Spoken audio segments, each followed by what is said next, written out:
आए मीडिया के सभी बंधुओं का यहाँ पर समय निकाल कर आने के लिए स्वागत, धन्यवाद। जन स्वराज के साथियों के जमुई में जन स्वराज के साथियों के साथ जो आज बैठक हुई है उसको कवर करने के लिए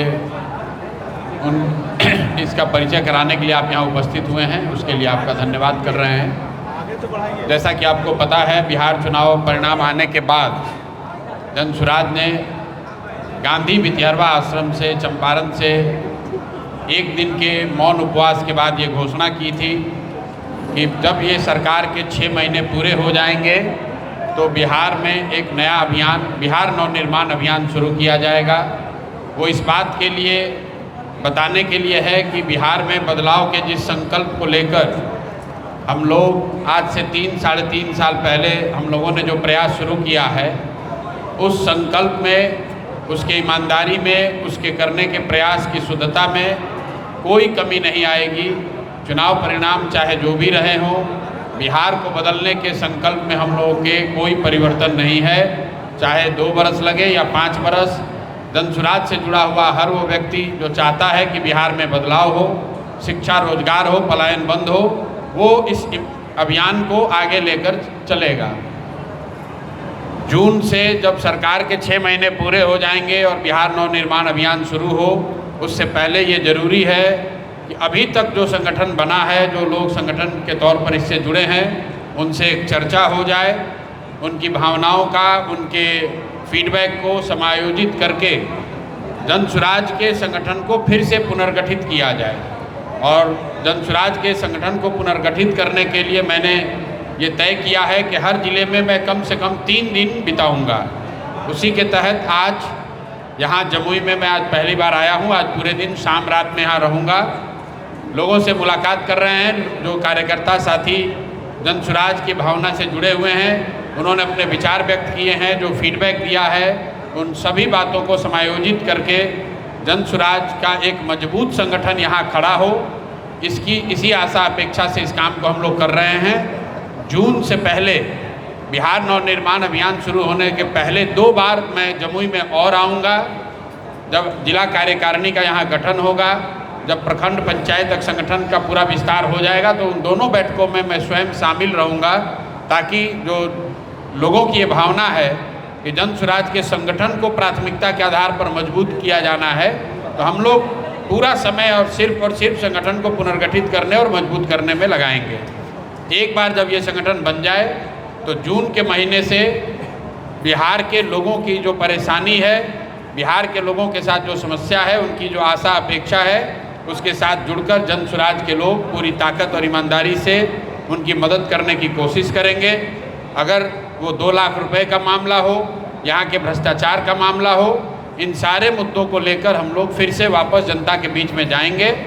एक और जो चर्चा यहाँ चल रही है कि क्या जन स्वराज पंचायत के चुनाव में हिस्सा लेगा या नहीं, क्योंकि बिहार में ये पंचायती राज के चुनाव दलगत आधार पर नहीं होते हैं। लेकिन जन स्वराज अभियान जब शुरू हुआ तब से हम लोग ये कहते रहे हैं कि अगर व्यवस्था में बदलाव करना है तो सिर्फ सांसद और विधायक के बदलने से नहीं होगा। जब तक अच्छे लोग वार्ड सदस्य नहीं बनेंगे, जब तक हजारों अच्छे लोग मुखिया सरपंच नहीं बनेंगे, तब तक बिहार में बदलाव की आप अपेक्षा नहीं कर सकते हैं। तो इसको लेकर हम लोग की गंभीर चर्चा चल रही है। जब सभी जिलों में ये चर्चा कंप्लीट हो जाएगी तो अप्रैल के अंत में या मई में दल की ओर से औपचारिक तौर पर इस बात की घोषणा होगी कि पंचायती राज के चुनाव में हम लोग हिस्सा ले रहे हैं कि नहीं, और अगर ले रहे हैं तो कौन लोग हम लोग के दल के समर्थित उम्मीदवार होंगे। आज ये चर्चा आज खत्म हो रही है। मैं अभी से लेकर शाम तक कुछ कार्यकर्ताओं के साथियों के घर जाऊंगा, उनसे मुलाकात करूंगा, और मई में एक बार फिर दोबारा और जून में तीसरी बार वापस संगठन के नज़रिए से वापस जमुई में आऊँगा। प्रशांत जी, 2025 के विधानसभा चुनाव में बहुत सफलता नहीं के बराबर सफलता मिली है आपको। क्या ये अभियान 2030 के लिए ज़मीन तैयार कर रही है? देखिए, ये अभियान 25 और 30 के लिए है ही नहीं। ये अभियान बिहार में बदलाव के लिए है। ये अभियान इसलिए है कि बिहार के बच्चों को बाहर मजदूरी करने न जाना पड़े। ये अभियान उस सपने को लेकर है कि एक ऐसा भी दिन आए जब दूसरे राज्यों के लोग बिहार में रोजी रोजगार मजदूरी करने आए। इस सपने को पूरा करने के लिए इस अभियान को शुरू किया गया है। सिर्फ चुनाव जीतना बिल्कुल वो भी एक लक्ष्य है, चुनाव जीतेंगे, व्यवस्था में आएंगे तभी सुधार होगा, लेकिन ज़्यादातर लोग जो इससे जुड़े हुए हैं वो दिल से बिहार में बदलाव चाहते हैं। हम लोग बिहार को फिर से ज्ञान की भूमि के तौर पर देखना चाहते हैं। हम लोग फिर से बिहार में वो स्थिति चाहते हैं कि देश के जो 10 अग्रणी राज्य हैं उसमें बिहार की गिनती हो। सिर्फ हमारे विधायक बनने से, मंत्री बनने से बिहार में सुधार नहीं होगा। उस नज़रिए से जो प्रयास अभी हम लोगों ने जारी किया है पिछले 3 साल में, कम से कम इतना तो जरूर हुआ है कि पहली बार बिहार में राजनीति से जुड़ा हुआ हर व्यक्ति, हर दल उसको बेरोजगारी पर, पलायन पर बोलने के लिए मजबूर होना पड़ा है। पहली बार ऐसा हुआ है कि 60 वर्ष से ज़्यादा उम्र के लोगों को 1100 रुपया सरकार को पेंशन देना पड़ा है। ये जनसुराज ने परिकल्पना की कि बिहार में ऐसी व्यवस्था हो सकती है कि हर परिवार को हर महीने 10-15 हज़ार रुपया यहीं मिलने लगे, तो सरकार को मजबूरी में हर परिवार को 10,000 रुपया देना पड़ा है। हम लोग जरूर जो राजनीति का डिस्कोर्स है, जो चर्चा है, उसका निडिल हम लोगों ने घुमाया है। वोट नहीं मिला, ये बिल्कुल ठीक बात है, लेकिन जब लोकतंत्र में चुनाव होता है तो चुनाव में भाग लेने वाले सभी लोगों की भूमिका जनता तय करती है। जनता मालिक है। उन्होंने भूमिका तय की है कि एनडीए वाले लोग सरकार चलाएंगे, नीतीश कुमार, मोदी जी सरकार चलाएंगे। तेजस्वी यादव की उन्होंने भूमिका तय की है कि वो विपक्ष में रह के आवाज़ उठाएंगे। और जनसुराज को 20 लाख के करीब वोट देकर जनता ने ये आदेश किया कि आप अच्छी बात कह रहे हैं, समाज को जगा रहे हैं, आप समाज और सड़क में पर बने रहिए, जनता को जगाइए, उनसे मिलिए, उनका विश्वास अर्जित कीजिए और तब तक ये काम करते रहिए जब तक समाज का एक बड़ा वर्ग इसको स्वीकार न कर ले।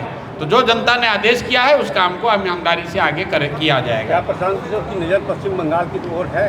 कहीं नज़र नहीं है। प्रशांत किशोर की नज़र सिर्फ और सिर्फ बिहार पर है, बिहार के बदलाव पर है, बिहार से पलायन रोकने की है, बिहार से गरीबी दूर करने की है, बिहार को देश के 10 अग्रणी राज्यों में शामिल कराने की है।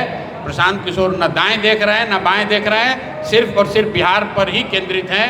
चुनाव से पहले भी 3-3.5 बरस यहीं थे और चुनाव के बाद भी बिहार छोड़कर कहीं नहीं गए हैं, बिहार में ही हैं और आगे बिहार में ही बने रहेंगे। प्रशांत जी, अशोक चौधरी मंत्री से प्रोफेसर बन गए, उसके बाद रील बनवा रहे हैं क्लासरूम में, अब देखिए वीडियो बनवा रहे हैं, क्या कहेंगे? जो भी हम लोगों को कहना था अशोक चौधरी जी पर, दिलीप जायसवाल पर, यहाँ के डिप्टी सीएम सम्राट चौधरी पर, मंगल पांडे पर, ये सारी बातें जनता के सामने रखी गई, लेकिन जनता ने फिर उन्हीं को लाख वोट देकर जिताया है। तो भाई हम आपके सामने तथ्य को रख सकते हैं, स्वीकार करना और नहीं स्वीकार करना आपके हाथ में है। लेकिन मैंने पहले भी कहा था, बोइएगा बबूल तो आम नहीं खाइएगा। अगर आपने भ्रष्ट नेताओं को के हाथ में सत्ता की चाबी दी है तो बिहार में भ्रष्टाचार खत्म नहीं होगा। बिहार में, और आपको कैमरे पर कह रहा हूँ, अगले 5 वर्ष भ्रष्टाचार कम नहीं होगा और बढ़ेगा। बिहार में शिक्षा व्यवस्था नहीं सुधरेगी, बिहार में स्कूलों की दशा नहीं सुधरने वाली है, रोजगार नहीं आने वाला है, पलायन बंद होने वाला नहीं है। क्यों? क्योंकि जनता ने इसके लिए वोट ही नहीं दिया है। जिस चीज़ के लिए आपने वोट नहीं दिया है वो आपको नहीं मिलने वाला है। अब गलती आपसे हो गई, 5 वर्ष आपको ये भुगतना पड़ेगा। मोदी जी चाहे आपको अरवा चावल खिलाएं या उसना चावल खिलाएं, आपके बच्चों को गुजरात में जाकर मजदूरी करनी पड़ेगी। अभी सिलेंडर का दिक्कत हो रहा है, गुजरात में सिलेंडर का दिक्कत है, लेकिन मार किसको पड़ रही है? बिहार के बच्चों को। गुजराती जो सूरत में काम कर रहा है, रह रहा है, उसको ब्लैक में भी सिलेंडर मिल जा रहा है, लेकिन गुजरात के बच्चे जो सिलेंडर पर खाना बनाते हैं वहाँ से छोड़कर, जैसे कोविड में भाग रहे थे वैसे देखिए ट्रेन में फिर जानवर की तरह बैठ के आना पड़ रहा है। क्यों? कहाँ गए मोदी जी? मोदी जी के कहने पे तो वोट दिया है आपने। तो गलत बात सुनकर गलत तरीके से वोट दीजिएगा तो आपके बच्चों के साथ नुकसान ही होगा। आप देखिए, पूरे जिंदगी परिवारवाद के खिलाफ बोला नीतीश कुमार ने। आज नीतीश कुमार पूरे जीवन कहते रहे कि हमने अपने परिवार के लिए कुछ नहीं किया। आज जब छोड़कर जा रहे हैं तो अपने बेटे को सबसे आगे बैठा रहे हैं। यही बात तो जनसुराज ने बताया है कि नेता का लड़का नेता बनेगा और बिहार के लोगों के बच्चे मजदूरी करेंगे। नेता चाहे बुजुर्ग हो या युवा हो, पिछड़ा हो या अगड़ा हो, बीमार हो या स्वस्थ हो, उसने अपने बच्चों के लिए राज सिंहासन की गद्दी की व्यवस्था करके रखी है। आपने अपने बच्चों की चिंता नहीं की है, इसलिए आपके बच्चे मजदूर बनेंगे, उससे कोई नहीं रोक सकता है। अगला पर तो आप लगा रहे थे लगातार जब आए थे पहले भी आरोप, लेकिन नीतीश कुमार जी जो अभी समृद्धि यात्रा में लगाते थे, यात्रा में लगातार उनके पीठ पर हाथ रख के घूम रहे थे। तो उससे क्या किया जाए? नीतीश कुमार अपने पीठ पर हाथे नहीं रख पा रहे हैं, दूसरे के पीठ पर हाथ रख के क्या कर लेंगे? 202 विधायक का नीतीश कुमार को समर्थन है, इसके बावजूद राज्यसभा में जा रहे हैं। क्यों? लोकतंत्र में जिसको 202 विधायक का समर्थन रहेगा वो राज्यसभा में जाएगा। ये इसलिए जा रहे हैं क्योंकि ये जो मैंडेट आया है, जो सरकार बनी है, वो नीतीश कुमार के काम और लोकप्रियता पर नहीं बनी है, वो 10-10 हज़ार रुपया में खरीदे हुए वोट से बनी है, वो इलेक्शन कमीशन के मदद से बनी है, केंद्र सरकार के गढ़ की मदद से बनी है। तो जिसकी मदद से सरकार बनी है, अब सरकार वो चलाएंगे, अब सरकार अमित शाह और मोदी जी चलाएंगे। और आप और हम देखिएगा कि पहली बार बिहार में मुख्यमंत्री जो बनेगा, अब नीतीश के बाद जो भी बने, अब गुजरात का हित को ध्यान में रखकर वो सरकार चलाएगा, क्योंकि उसके मालिक और आका गुजरात के हित की चिंता करेंगे। वो इसकी चिंता नहीं करेंगे कि बिहार के लड़कों को रोजगार मिले। उनकी चिंता ये होगी कि गुजरात में जो फैक्ट्री चल रही है उसमें मजदूरों की कमी ना हो जाए। और मजदूर आएगा कहाँ से? आपके हमारे बच्चे, बिहार के बच्चे जाएंगे गुजरात में मजदूरी करने, और ये आप और हम ये मंजर यहीं पर बिहार में देखिएगा। चाहे कोई भी बन जाए भाजपा से, बिहार को अब गुजरात के हितों के हिसाब से चलाया जाएगा और बिहार की जनता ये देखेगी। मैं भविष्यवाणी कर रहा हूँ, आप देख लीजिए। प्रशांत जी, कहा जा रहा है कि बिहार का जो अगला मुख्यमंत्री होगा उसको मोदी और अमित शाह तय नहीं करेंगे, वो नागपुर के आरएसएस भवन से होगा। भाई ऐसा है, ये सब बेकार। आप लोग काहे स्पेकुलेट करते हैं? मतलब आप गलती होती है फिर भी आप लोग मानते नहीं हैं। आप लोग तो 2 बरस से स्पेकुलेट किए कि कौन भाजपा का अध्यक्ष बनेगा, कर पाए? कोई बता पाया कि भाजपा का अध्यक्ष कौन बनेगा? तो काहे समय जाया कर रहे हैं? मैं कह रहा हूं कि चाहे जो भी बने, व्यक्ति का महत्व नहीं है, चलाएगा उसको कौन? चलाएगा वो व्यक्ति जो दिल्ली में बैठा हुआ है, चलाएगा वो व्यक्ति जिसको गुजरात को बेहतर बनाना है, जिसको गुजरात में बिहार के लोगों की मजदूरों को सुनिश्चित करना है कि गुजरात के फैक्ट्रियों में मजदूर कम न पड़ जाएं, 12,000 रुपया में 15,000 रुपये में काम करने वाले लोगों की कमी ना हो जाए। इसके लिए सरकार भी चलेगी और यहाँ से ट्रेन भी चलेगा, और आपके हमारे बच्चे उन ट्रेनों में बैठकर जाएंगे। सूरत में, वापी में, जामनगर में लाखों की संख्या में लोग मजदूरी करेंगे और यहाँ के लोगों का आँख फिर भी नहीं खुलेगा। आपको एक आंकड़ा दे देता हूँ। 2014 में जब प्रधानमंत्री बने थे मोदी जी, तो बिहार से करीब 7 से 8 लाख बच्चे गुजरात में मजदूरी करते थे। मोदी जी ने बिहार का इतना विकास कर दिया, बिहार की इतनी चिंता की कि आज 2025 में करीब 20 लाख बिहार के बच्चे खाली गुजरात में मजदूरी कर रहे हैं। 5 बरस और चलने दीजिए, आपको पता चलेगा कि 40-50 लाख लड़का बिहार का गुजरात में मजदूरी कर रहा है।